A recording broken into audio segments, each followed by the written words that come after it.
Millions of dollars in unpaid utility bills are coming due for Tucsonans while that debt was building up. How did utility companies make ends meet?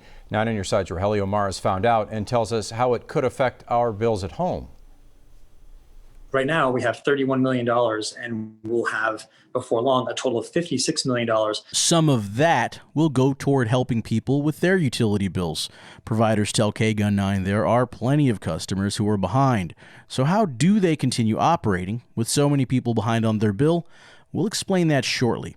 At the Tucson Water Department, in any normal year, they say they're used to operating with up to $3 million in delinquent bills. Any given day, there's a number of accounts that make up that $3 million. So it could be someone being 1 day late to up to 45 days late. The utility provider says they've kept services going throughout the entire pandemic. We haven't turned off anyone since this time last year. Tucson Electric tells KGUN 9 they found ways to cut costs on their end.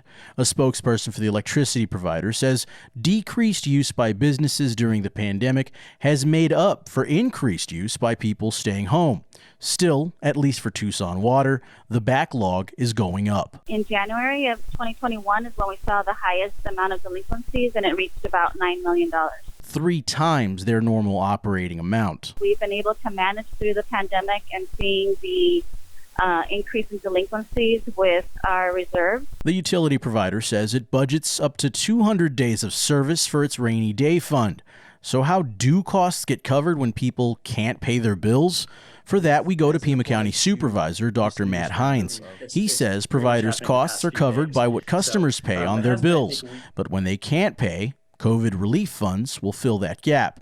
A new program will allow people to apply for financial assistance, and not just people, but the providers themselves. Very soon, we're going to have a way by which the utilities can actually make application on behalf of the tenants who are behind. You can find information about this new program by visiting our website, kgun9.com.